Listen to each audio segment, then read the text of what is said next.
আজকে আমাদের বিষয় হচ্ছে নবম শ্রেণীর খুব সুন্দর একটা কবিতা আকাশে সাতটি তারা। কবি হলেন জীবনানন্দ দাশ।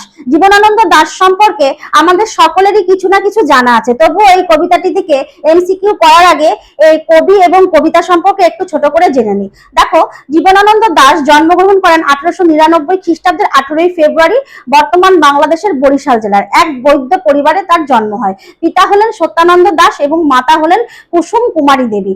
আর জীবনানন্দের পিতামহ ছিলেন সর্বানন্দ দাশগুপ্ত। তিনি ছিলেন তৎকালীন এক বিশিষ্ট সমাজ সংস্কারক। ব্রাহ্ম সমাজ বলে একটি কথা আমরা শুনেছি। ব্রাহ্ম সমাজের প্রতিষ্ঠাতা ছিলেন আমাদের রাজা রামমোহন রায়। তারপরে বহু বিশিষ্ট ব্যক্তি কিন্তু এই ব্রাহ্ম সমাজে যোগদান করেছিলেন। ব্রাহ্ম সমাজের কাজ কি ছিল? মানুষের মন থেকে অন্ধ কুসংস্কার দূর করে সমাজ নবজাগরণের সৃষ্টি করা আর মানুষের চেতনার বিকাশ ঘটানো। ঠিক আছে, তো এই যে ব্রাহ্ম সমাজ এই একটা সংগঠন, এই সংগঠনের উদ্দেশ্য হচ্ছে সমাজের অন্ধ কুসংস্কারকে দূর করা। তো এই ব্রাহ্ম সমাজের এক বিশিষ্ট সদস্য বা নেতা ছিলেন হচ্ছে আমাদের জীবনানন্দ দাশের পিতামহ সর্বানন্দ দাশগুপ্ত।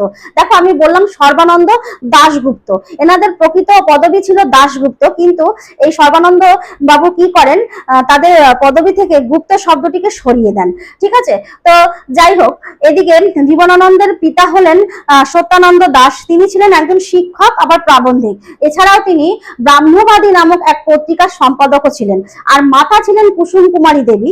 তিনি তৎকালীন এক খ্যাতনামা কবিও ছিলেন। দেখো, কুসুম কুমারী দেবীর কবিতা বহুল প্রচলিত ছিল। আমরা আদর্শ ছেলে নামে একটি কবিতা পড়েছি, কুসুম কুমারী দেবী। এই জীবনানন্দ দাশের মাতা ছিলেন কুসুম কুমারী দেবী। দুটো লাইন বললে তোমরা বুঝতে পারবে। যেমন আদর্শ ছেলে কবিতা থেকে দুটো লাইন বলছি। আমাদের দেশে হবে সেই ছেলে কবে, কথাই না বড় হয়ে কাজে বড় হবে। এই যে কবিতা, এটা কিন্তু বহুল প্রচলিত, মুখে মুখে প্রচলিত ছিল। তো বুঝতেই পারছো, জীবনানন্দ দাশ জন্মসূত্রেই কিন্তু একটা পরিবেশ পেয়েছিল যেখানে সাহিত্য ভীষণভাবে চর্চিত ছিল। তো তার স্বাভাবিক কারণে তার মধ্যে সাহিত্য প্রতি অনুরাগ তো জন্মাবেই। তো যাই হোক, তার কর্মজীবন এবং শিক্ষা জীবন সম্পর্কে আমরা বইয়ের থেকে পড়ে নেব। জীবনানন্দ দাশের কয়েকটি বিখ্যাত কাব্যগ্রন্থের মধ্যে রয়েছে ধূসর পাণ্ডুলিপি, ঝরা পালক, তারপর সাতটি তারার তিমির, বনলতা সেন, মহাপৃথিবী। এছাড়াও রয়েছে আমরা যে নবম শ্রেণীর কবিতাটি পড়বো আকাশের সাতটি তারা, তার মূল কাব্যগ্রন্থ রূপসী বাংলা। রূপসী বাংলা থেকে আমাদের আকাশের সাতটি তারা কবিতাটি নেওয়া হয়েছে। এই রূপসী বাংলা কাব্যগ্রন্থ এবং বেলা অবেলা কালবেলা নামক আরেকটি কাব্যগ্রন্থ তার মৃত্যুর পরে প্রকাশিত হয়। এছাড়াও তিনি কয়েকটি উপন্যাসও লিখেছিলেন। বিশেষ কিছু উপন্যাস লেখেননি, কয়েকটি উপন্যাসই লিখেছিলেন। তার মধ্যে রয়েছে বাসমতির উপাখ্যান এবং হচ্ছে কারুবাসনা, জীবন প্রণালী। এছাড়াও তার রয়েছে কয়েকটি বিখ্যাত গল্পও রয়েছে, ছোট গল্প। সে তার মধ্যে রয়েছে চাকরি নেই, একঘেয়ে জীবন, তারপর হচ্ছে বৃত্তের মতো, এগুলো হচ্ছে তার ছোট গল্প। এছাড়াও রয়েছে তার বিশেষ কয়েকটি উল্লেখযোগ্য প্রবন্ধ সাহিত্য তিনি লিখেছেন। তার মধ্যে রয়েছে বাংলা ভাষা ও সাহিত্যের ভবিষ্যৎ। এছাড়া রয়েছে কবিতার আত্মা ও শরীর, রবীন্দ্রনাথ ও আধুনিক বাংলা কবিতা। এগুলো তার হচ্ছে বিখ্যাত প্রবন্ধ সাহিত্য। ঠিক আছে, দেখো, মানুষের কর্ম এমনই যে মৃত্যুর পরও কিন্তু সেই কর্মের প্রতিদান মানুষ পায়। জীবনানন্দ দাশের মৃত্যুর পর 1955 খ্রিস্টাব্দে ভারত সরকার তাকে মরণোত্তর সাহিত্য একাডেমি পুরস্কারে পুরস্কৃত করেন। তাহলে বুঝতেই পারছো, মানুষের কর্ম এমনই যে মৃত্যুর পরও সেই কর্মের ছাপ কিন্তু থেকে যায়। আমরা তো জানি যারা যারা ভালো কর্ম করে গেছে আমরা তাদেরকে এখনো মনে করি আর ভবিষ্যতেও মনে করব। তো যাই হোক, জীবনানন্দ দাশের মৃত্যুটা কিন্তু একটা ট্রাজিক ঘটনা। আমরা অনেকেই জানি তিনি দেশপ্রিয় পার্কের কাছে ট্রামের ধাক্কায় গুরুতর আহত হন। অনেক চেষ্টা করার পরেও কিন্তু তাকে বাঁচানো যায়নি। এই বিষয়ে আমার একটা কথা মনে পড়লো। আমাদের ক্লাসে যখন এই জীবনানন্দ দাশের, আমাদের ছিল রূপসী বাংলা কবিতাটাই ছিল আমাদের সিলেবাসে, ছিল রূপসী বাংলা কবিতা। তো সেখানে তোমার একটি ছেলে, আমাদের ক্লাসেরই একটা ছেলে লিখেছিল, বিশেষণ দেয় না কবি, সেরকম হচ্ছে বিশেষণ ট্রাম চাপা পড়া কবি। এই যে খিল্লি করেছিল, তার ফলে স্যার তাকে যে এত মার মেরেছিল কথাটা মনে আছে, যে ট্রাম চাপা পড়া কবি।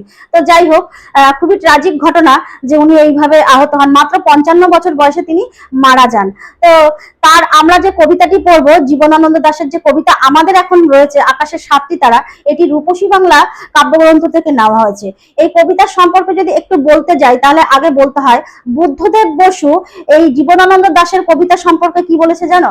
বলেছে হচ্ছে তার কবিতা হচ্ছে, তার কাব্য হচ্ছে বর্ণনা বহুল এবং তার বর্ণনা হচ্ছে চিত্রবহুল, আর তার চিত্র হচ্ছে বর্ণবহুল। মানে বুঝতে পারছো তাহলে কি তার বিশেষণ দিচ্ছে?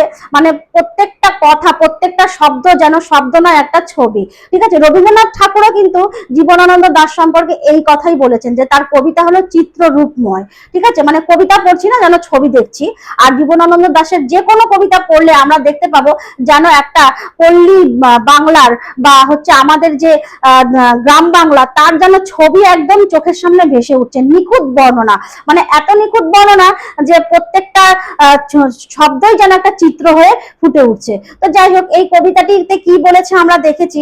রূপসী বাংলার প্রত্যেকটা কবিতাই হচ্ছে বাংলার রূপ, প্রকৃতি আর বাংলার স্নিগ্ধ কোমল দিকগুলিকে ফুটিয়ে তুলেছে প্রত্যেকটা কবিতাতেই। আর আমাদের এই আকাশের সাতটি তারা হচ্ছে 6 সংখ্যক কবিতা, কাব্যগ্রন্থের 6 সংখ্যক কবিতা। তিনি কিন্তু এই কাব্যগ্রন্থের একটি কবিতারও নামকরণ করে যেতে পারেননি, কারণ তার মৃত্যুর পরে এই কাব্যগ্রন্থটি প্রকাশিত হয়েছিল। যাই হোক, রূপসী বাংলা এই 7টি তারার 7টি আকাশে 7টি তারা, এই কবিতাটিতে আমরা কি দেখতে পাই যে আমাদের পৃথিবীর বুকে না, বাংলার বুকে, বাংলাদেশের বুকে যে সন্ধ্যা নেমে আসছে, সেই সন্ধ্যার একটা সুন্দর চিত্র রূপময় দৃষ্টান্ত, মানে ছবির চিত্র ফুটিয়ে তুলেছেন আমাদের সামনে। কিভাবে, যখন সন্ধ্যা নামছে, সেই সন্ধ্যার যে রূপ, সেটাকে যেন মনে হচ্ছে একদম কেশবতী কন্যার চুল। যে সন্ধ্যার যে কালো ছায়া, সন্ধ্যাকালীন যে কালো অন্ধকার, সেই কালো অন্ধকারকে বলা হচ্ছে একটি কেশবতী কন্যার হচ্ছে চুলের অন্ধকার, চুলের ছায়া। ঠিক আছে, এইভাবে পুরো কবিতাটার মধ্যেই হচ্ছে আমাদের বাংলার যে সমস্ত বৃক্ষ, সুন্দর বৃক্ষ, সেই সমস্ত বৃক্ষের নাম ফুটে উঠেছে। আম, জাম, কাঁঠাল, হিজল। আমরা রূপসী বাংলা কবিতাতেও এই সমস্ত বৃক্ষের কিন্তু নাম পেয়েছি। ঠিক আছে, তো এই সমস্ত ফুটে উঠেছে। কি রয়েছে কবিতার মধ্যে দেখবে, আকাশের সন্ধ্যাটা কেমন নীল রং, যেন মনে হচ্ছে মৃত মনিয়া পাখির রক্ত যেন জলে ভেসে উঠে। সূর্যের আভা লাল হয়ে যায়, সূর্য ডোবার সময় কি হয়, সূর্যের রংটা লাল হয়ে যায়, যেন মনে হচ্ছে সূর্য জলের মধ্যে ডুবে যাচ্ছে।